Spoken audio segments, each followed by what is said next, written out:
Mga kapuso, patuloy po tayo nagpapaalala, maging alerto at handa sa pagbaha dahil sa biglang pagbuhos ng malakas na ulan ngayong umaga.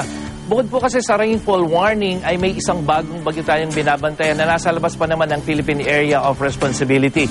Sa ngayon ay nakataas pa rin ang orange rainfall warning ng Pag-asa sa Caloocan, Malabon, Navotas at Valenzuela. Kasama rin po ang Quezon City, Maynila, Pasig, San Juan, Mandaluyong at Marikina. Ibig sabihin po niyan ay malakas na pagulan ng maaaring magtagal ng 1 hanggang 2 oras pero ito po ay pinalabas kaninang alas 4 pasado ng umaga.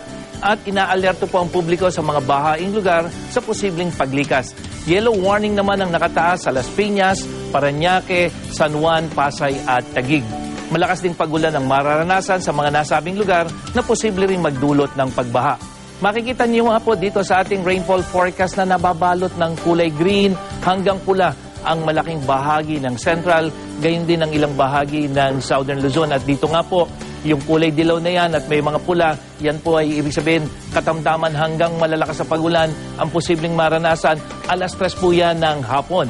Samantalang sa mga susunod na oras ay mananatili pong merong kulay green at merong kulay pula nga sa ibang bahagi pa ng Southern Luzon, lalo na po mabayang gabi.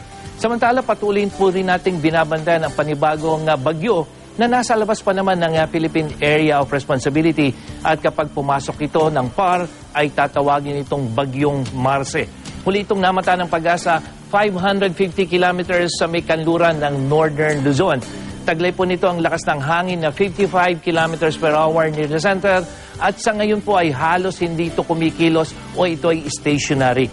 Kung maulan sa Luzon, magiging mas maganda naman ang panahon sa malaking bahagi ng Visayas pero meron pa rin po mga pagulan sa ilang bahagi katulad ng Boracay na sa Iloilo hanggang dyan sa may Eastern Visayas.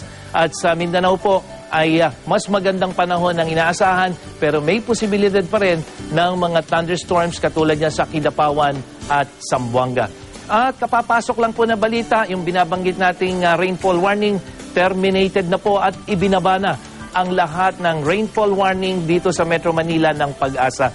Pero may pabugso-bugso pa rin pong pag-ulan, yun na nga lang po dito sa Metro Manila. At para sa karagdagang impormasyon tungkol sa lagay ng panahon, bisitahin lang ang webpage at Facebook page ng GMA Weather. Ako po si Nathaniel Cruz para sa I Am Ready, serbisyong totoo ng GMA News.